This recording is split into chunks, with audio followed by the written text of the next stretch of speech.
소련 붕괴 이후 유라시아 대륙에 남겨진 수많은 미해결 문제들 중에서 몰도바는 가장 과소평가되었지만 동시에 중요한 잠재적 분쟁 지역 중 하나로 남아 있습니다. 유럽에서 가장 가난한 나라 중 하나로 여겨지는 이 나라는 200년 동안 동서, 더 정확히는 유럽과 러시아 사이의 갈등에 휘말려 왔습니다. 지난주 블라디미르 푸틴 러시아 대통령이 이 오랜 갈등을 다시 촉발했습니다. 러시아와 국제 언론은 블라디미르 푸틴 대통령이 트란스니스트리아 주민들에게 신속히 시민권을 부여하는 법령을 발표했다고 보도했습니다. 트란스니스트리아는 몰도바와 우크라이나 사이에 자리한 전략적으로 중요한 좁은 지역으로 러시아와 밀접한 분리주의 지역입니다. 이 조치는 올해 초부터 급격히 고조되고 있는 긴장을 더욱 악화시켰고 마이야 산두 몰도바 대통령의 강경한 대응을 이끌어냈습니다. 푸틴 대통령의 조치 배경, 몰도바와 마이야 산두 대통령의 대응, 그리고 이 움직임이 지역 미래에 미칠 영향을 살펴보겠습니다. 이 문제의 뿌리는 1980년대 후반 소련의 붕괴로 직접적으로 거슬러 올라갑니다. 하지만 몰도바가 러시아와 겪고 있는 문제는 1812년까지 거슬러 올라간다고 볼 수 있습니다. 당시 몰다비아로 알려졌던 지역의 동부, 즉 베사라비아가 러시아가 승리한 전쟁의 결과로 러시아 제국에 할양되었습니다.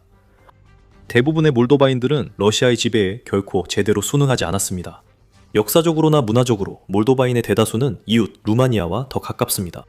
실제로 몰도바와 루마니아의 차이는 언어학적으로 볼 때 대부분 겉모습에 불과합니다. 1918년 러시아 혁명 이후 베사라비아는 잠시 몰다비아 민주공화국으로 독립했다가 루마니아와 합병했지만 그 주권은 오래가지 못했습니다. 제2차 세계대전 동안 소련이 이 지역을 점령하고 몰다비아 소비에트 사회주의 공화국을 세웠습니다. 1989년 소련이 붕괴하기 시작하자 몰도바인들은 그 기회를 잡아 다시 독립을 향해 나아갔습니다.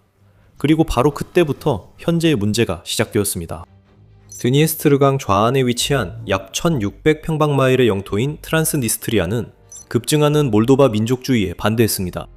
몰도바인들이 몰도바어를 공식 언어로 지정하고 키릴 문자를 라틴 문자로 대체하는 법을 통과시키면서 상황은 더욱 뜨거워졌습니다. 좌안 주민 대다수는 주로 러시아어로 소통했습니다. 그래서 평범한 트란스니스트리아인들, 특히 많은 러시아계와 우크라이나계 소수민족들은 새 언어 체제에서 소외될까 걱정해 항의 시위를 조직했습니다. 더 중요한 점은 트란스니스트리아가 소련 통치 아래 몰도바 산업 중심지가 되어 엘리트들의 정치적 영향력이 더욱 커졌다는 것입니다. 권력이 서쪽으로 이동하자 그들은 앞날이 좋지 않다는 것을 알아챘습니다.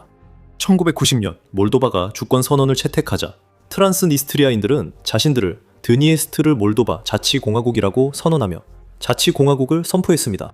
오랫동안 트란스니스트리아에 주둔해 있던 소련 제14군의 개입으로 상황이 복잡해진 가운데 짧은 내전이 발발했습니다. 몰도바 정부는 모든 구소련 군대와 장비를 신생 몰도바 국방군으로 이관한다는 법령을 발표했습니다. 그러나 제14군은 이를 무시했습니다. 이후 러시아 대통령 보리스 옐친은 부대를 러시아 연방 통제하에 뒀습니다. 그 후 제14군 분리주의자 편에 합류하여 몰도바군에 여러 차례 결정적인 패배를 안기며 분리지역의 영토보전을 보장했습니다. 결국 1992년 7월 평화협정이 체결되었고 분쟁을 영구적으로 해결하기 위한 협상이 시작되었습니다. 34년이 지난 지금도 우리는 여전히 영구적이고 우호적인 합의와는 거리가 먼 것 같습니다. 양측의 여러 정부 아래에서 지속적인 평화와 상호 수용 가능한 영토 합의를 이루기 위한 다양한 시도가 있었지만 결국 어느 곳도 성공하지 못했습니다. 양측 모두 실패의 책임을 상대방에게 돌리고 있습니다. 하지만 결정적으로 트란스니스트리아는 여전히 러시아의 강한 지배를 받고 있는 지역입니다. 이 지역 인구는 러시아인, 우크라이나인, 몰도바인이 비슷하게 분포하며 가가우즈족과 불가리아인도 소수 존재합니다. 이 지역의 공식 언어인 러시아어, 몰도바어, 우크라이나어는 다양성을 보여줍니다. 하지만 러시아어가 사실상 정부, 교육, 일상생활에서 주로 사용되는 언어입니다. 더 중요한 것은 트란스니스트리아 주둔 러시아군 작전부대 OGRF 소속 경사 1,500명, 이 영구적으로 주둔하고 있다는 점입니다.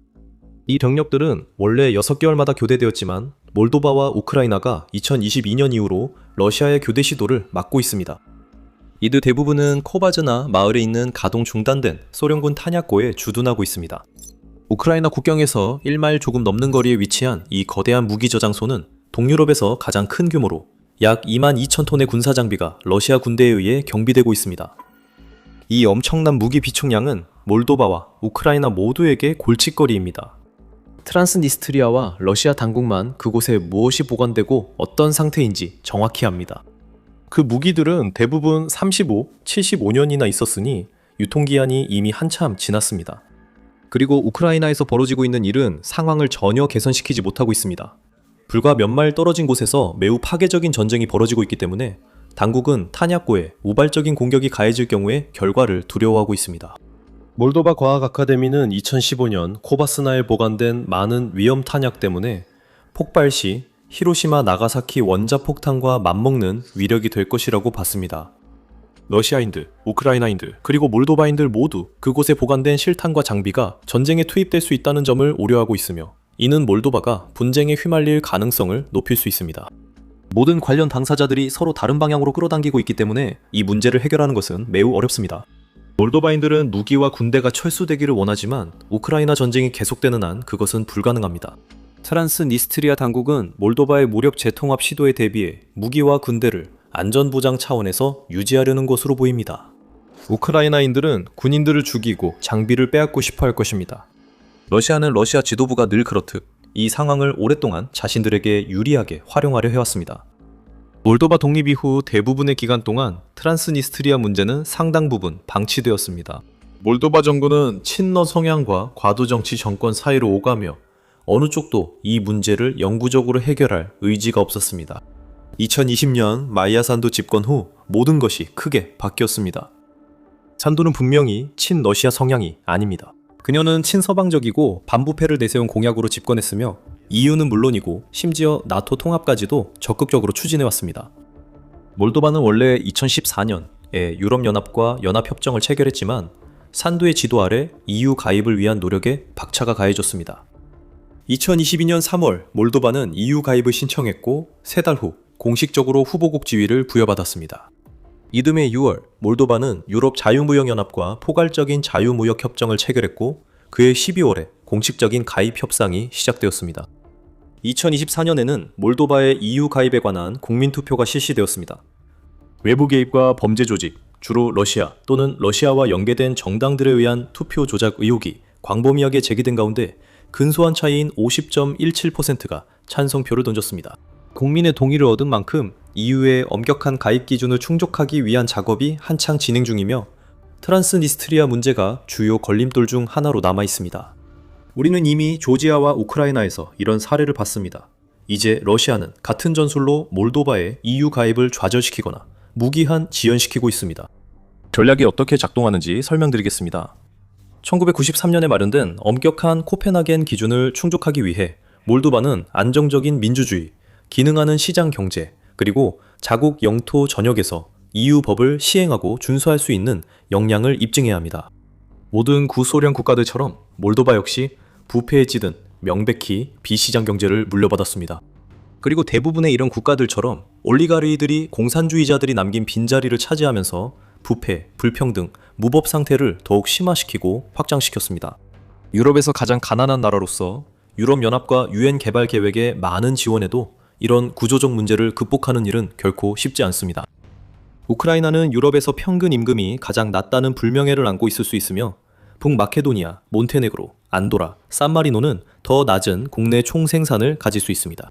하지만 가장 중요한 지표인 구매력 평가 기준 1인당 국내 총생산, 즉 1인당 현지 통화 기준 국내 총생산으로 보면 몰도바는 유럽에서 가장 낮은 축에 속합니다. 코펜하겐 기준 충족을 위해 몰도바는 사법개혁 심화, 법치주의 강화, 부패 척결, 탈과두화 완수가 여전히 필요합니다. 이는 결코 쉽지 않습니다. 이 나라는 또한 35개 협상장 전체에 걸쳐 자국의 법률을 정비하고 공공행정을 강화하며 사이버 보안과 에너지 독립을 보장해야 합니다. 더 나아가 이러한 조치들은 신청국 전체 영토에 걸쳐 적용되어야 합니다. 그래서 트란스니스트리아 문제가 몰도바의 EU 가입의 가장 큰 걸림돌입니다. 전략적으로 중요한 영토 일부가 사실상 자국의 통제 밖에 있을 때 EU 요구사항의 전면적인 적용을 보장할 수 없습니다. 다른 사람들처럼 단순히 헤드라인만 반복하는 영상에 소중한 시청 시간을 낭비하지 마세요. 여기 The Military Show에서는 가장 중요한 이야기들을 전해드리고 왜 그것이 중요한지 정확하게 설명해드립니다. 군사 및 지정학 분야에서 일어나는 일들을 놓치고 싶지 않으시다면 채널을 구독해주세요. 이제 유럽연합은 트란스니스트리아 같은 자치지역이 있다고 해서 가입이 완전히 불가능한 것은 아니라고 시사했습니다. 사이프러스, 영국, 소독 모두 영토 분쟁 중에도 유럽연합에 가입한 전례가 있습니다. 사이프러스는 아직도 분단 상태입니다. 하지만 그 나라들은 코펜하겐 기준 이전에 유럽연합에 가입했으며 이후 규정이 크게 강화됐습니다. 산두 대통령이 나라를 서방으로 이끌면서 트란스니스트리아 문제 해결이 최우선 과제가 됐습니다. 그녀는 어떻게 이를 달성할까요? 공식적으로는 산두 대통령이 비무장화, 탈과도화, 민주화 과정을 통해 이 지역을 몰도바에 평화적으로 재통합하는 것을 목표로 합니다. 산두 대통령은 EU의 지원을 받아 이 전환을 감독할 국제적 메커니즘의 설립을 주장하며 러시아군의 지속적인 주둔이 중대한 안보 장애물이라고 말합니다. 산두 대통령은 비공식적으로 말보다 행동이 강함을 보여줬습니다.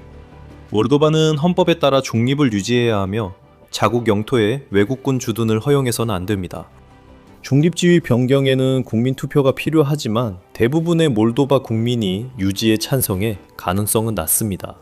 2023년 6월 여론조사에 따르면 가상의 국민투표에서 몰도바의 나토 가입에 찬성하겠다는 응답자는 28%였고 반대하겠다는 응답자는 60.3%였습니다. 그녀는 우크라이나에 군사 지원을 하거나 우크라이나 군대의 몰도바 진입을 허용하는 등 중립 위반 행위는 하지 않았지만 러시아 침공을 막으려는 우크라이나를 분명히 지지해왔습니다. 1월 이후 우크라이나와 협력해 트란스니스트리아의 경제적 압박을 더욱 강화하고 있습니다. 1월 1일 자정, 우크라이나는 트란스니스트리아와 약 280마일에 달하는 국경을 따라 엄격한 통제를 시행하기 시작했고 허가된 물품이나 사람의 이동에 대해서도 검문을 요구했습니다. 동시에 몰도바 당국도 검문소를 강화하고 국경 단속을 확대했으며 이동식 부대를 활용해 고정된 국경 검문소 외 지역에서도 통제를 지원했습니다.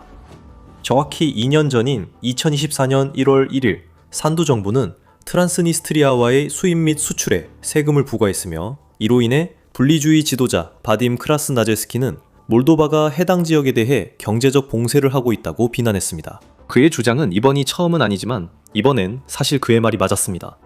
다음해 1월 러시아 가스 보조금이 갑자기 중단돼 에너지 공급에 차질이 생기며 트란스니스트리아 경제에 큰 타격을 입혔습니다. 2025년에는 경제가 거의 18% 위축되었고 산업 생산은 27.3% 감소했으며 대외 무역 규모는 28.5% 줄었고 인플레이션은 14.7%까지 치솟았습니다. 또한 새로운 국경 통제 조치로 2026년 전망도 크게 나아지지 않았습니다. 우크라이나와 몰도바의 공동 봉쇄로 인해 트란스니스트리아는 러시아가 조용히 관리할 수 있었던 회색지대에서 외부 지원이 매우 눈에 띄고 차단하기 쉬운 통제된 공간으로 바뀌었습니다. 수년간 트란스니스트리아에 대한 러시아의 지원은 비공식 무역, 우호기업, 느슨한 세관으로 몰도바 통제를 피해 이루어졌습니다. 이 경로 차단으로 몰도바와 우크라이나는 러시아의 존재를 유지하기 더 어렵게 만들었고 EU 통합을 저지하기 위한 압박수단으로서의 효과도 훨씬 떨어뜨렸습니다. 이 조치에 블라디미르 푸틴은 격분해 더 강경히 대응했습니다. 그는 러시아군의 해외 합법 파병을 쉽게 하도록 조치했습니다. 5월 13일 러시아 국가두마는 블라디미르 푸틴에게 러시아가 인정하지 않는 외국 법원이나 국제사법기관에 의해 체포, 구금 또는 기소된 러시아 시민을 보호하기 위해 해외에 러시아군을 파병할 수 있는 권한을 부여하는 법안을 통과시켰습니다. 모스크바는 키이우 정부를 합법 정부로 보지 않으며 산두 정부 인정도 곧 철회할 가능성이 있습니다. 러시아 외무부 대변인 마리아 자하로바는 이번 조치가 적어도 일부는 키지나우를 직접 겨냥한 것임을 분명히 했습니다. 트란스니스트리아 내 우리 동포에 대한 공격은 즉각적이고 적절한 대응을 받게 될 것이라고 그녀는 기자회견에서 밝혔으며 모스크바는 현지 주민 안전을 위해 필요한 모든 수단을 쓸 준비가 되어 있다고 덧붙였습니다. 5월 15일 블라디미르 푸틴은 트란스니스트리아 주민의 시민권 신청을 신속 처리하는 법안을 통과시켰습니다. 이 법은 18세 이상의 주민들, 이 보통 엄격하게 요구되는 러시아어, 러시아 역사, 러시아 법률에 대한 지식 증명 없이 러시아 시민권을 취득할 수 있도록 허용합니다. 또한 그들은 신청 전에 러시아에서 5년간 거주해야 한다는 요건에서도 면제됩니다. 산두는 분명히 그 소식에 반응했습니다. 푸틴의 포고령에는 이 결정이 국제법에 일반적으로 인정된 원칙과 규범에 따라 개인과 시민의 권리와 자유를 보호하기 위해 내려졌다고 명시되어 있습니다. 산두는 이를 전면적으로 거부합니다. 그녀는 대신 크렘린이 우크라이나에 대한 러시아의 전면 침공에서 병력을 강화하기 위해 현지 주민들을 은밀하게 동원하려 한다고 주장합니다. 그녀는 또한 모스크바가 여권 정책을 이용해 몰도바가 해당 지역의 재통합을 추진하는 과정에서 키시나우에 정치적 압력을 가하고 있다고 주장합니다. 또한 그녀는 트란스니스트리아 주민 대다수가 몰도바인으로서 EU 가입을 원하므로 그런 시도가 결코 성공하지 못할 것이라 자신합니다. RFIDW 인터뷰에서 그녀는 러시아 시민권을 원하는 사람들은 이미 예전에 취득했을 겁니다. 요즘 누가 러시아 시민권을 원하는지 모르겠습니다 라고 했습니다. 반대로 이전에는 몰도바 여권이 없던 많은 사람들이 이제 이를 취득했습니다. 사람들은 러시아가 아닌 EU 시민이 되고 싶어 합니다. 그녀는 최근 탈린 안보회의에서 우크라이나 전쟁 이후 이 지역 대부분이 몰도바 시민권을 취득했다고 밝혔습니다. 이는 러시아 시민권보다 몰도바 시민권이 더 안전하다고 느꼈기 때문입니다. 그녀의 말이 사실일까요? 몰도바와 트란스니스트리아 모두 이중국적을 허용합니다. 트란스니스트리아는 자체 여권을 발급하지만 조지아의 미승인 분리지역인 아파지아와 남오세티아를 제외하면 아무도, 러시아조차도 이 여권을 인정하지 않습니다. 트란스니스트리아인이 국경 밖을 여행하려면 이중국적이 꼭 필요합니다. 2015년 인구조사에 따르면 약 47만 5천 명이 이 지역에 거주하고 있으며 최소 35만 8천 명이 몰도바 국적을 보유하고 있습니다. 약 22만 명이 러시아 국적을 가지고 있고 추가로 약 10만 명 정도가 우크라이나 국적을 가지고 있습니다. 간단히 계산해보면 많은 사람이 여러 여권을 가지고 있음을 알 수 있습니다. 확실히 좌한 주민들로부터 몰도바 여권 신청이 증가하고 있다는 것은 사실이고 산두 대통령이 EU 가입의 매력이 주요 요인이라는 주장은 거의 확실히 맞는 말입니다. 2025년 몰도바 여권 신청자는 2,000명 이상으로 2024년보다 50% 늘었습니다. 하지만 조금 더 과거를 살펴보면 2022년과 2023년 사이에 정부는 38,040개의 여권이 발급되었다고 보고했으며 이는 최근에 상당한 감소가 있었음을 시사합니다.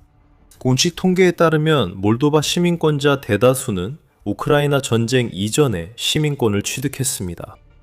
2022년과 2023년에 신청이 급증한 것은 분명 사실이지만 현재 전체의 90%를 훨씬 넘는 33만 538명의 거주자들이 이미 2020년 말까지 몰도바 여권을 받았습니다. 공정하게 말하면 신속한 시민권 부여가 심각함을 폄하하려는 건 아니지만 이 모든 게 다소 우스꽝스럽기도 합니다. 루마니아는 몰도바인들에게 공통의 역사와 혈통을 근거로 빠르게 시민권을 제공해왔습니다. 이 판결은 지정학적 의도는 다르지만 효과는 러시아가 트란스니스트리아인들에게 적용하는 법과 유사합니다. 루마니아법 제11조에 따라 1940년 이전 그 지역에 거주한 루마니아나 베사라비아 시민의 후손인 몰도바인은 간소화된 루마니아 시민권을 받을 수 있습니다. 이 절차는 일반적으로 2-3년이 걸리며 많은 신청자들에게는 거주 및 언어 요건이 면제됩니다. 신청에 성공한 이들에게 이는 큰 이점입니다. 혈통 증명이 없으면 몰도바 신청자는 루마니아에서 8년간 영구 거주하고 루마니아어와 국가문화시험 등 여러 요건을 충족해야 합니다. 이 정책으로 몰도바인은 EU 시민권을 받아 비자 없이 EU 내 여행, 일, 거주가 가능합니다. 이는 트란스니스트리아인들이 러시아 시민권으로 러시아에서 혜택을 받는 것과 유사합니다. 놀랍지 않게도 2024년까지 몰도바 인구의 3분의 1이 넘는 수십만 명이 이런 방식으로 루마니아 여권을 취득했으며 산두 본인도 그중 한 명입니다. 산두는 만약 몰도바에서 국민투표가 열린다면 루마니아와의 재통합에 찬성할 것이라고 말합니다. 몰도바는 이미 한 세기 전 루마니아와 통합을 선택한 적이 있습니다. 트란스니스트리아 문제가 해결되지 않으면 통합이 몰도바의 EU 가입의 최선일 수 있습니다. 산두는 주권국인 몰도바로서 EU에 가입하길 원하지만 불가능할 경우 루마니아와 통합을 플랜 B로 고려합니다. 산두는 RFIDW와의 인터뷰에서 이렇게 말했습니다. 우리는 루마니아와 통합해 유럽연합에 들어갈 수 있습니다. 그리고 이것은 우리만의 생각이 아니라 몰도바의 대부분 사람들이 EU 통합을 지지하고 있습니다. 일부는 루마니아와의 통합을 지지합니다. 우리는 몰도바의 유럽연합 가입을 위해 노력하며 이 시나리오 실현을 바랍니다. 만약 이것이 이루어지지 않으면 우리는 다른 선택지도 고려할 것입니다. 가장 중요한 목표는 몰도바의 평화와 자유세계의 일원으로 남는 것입니다.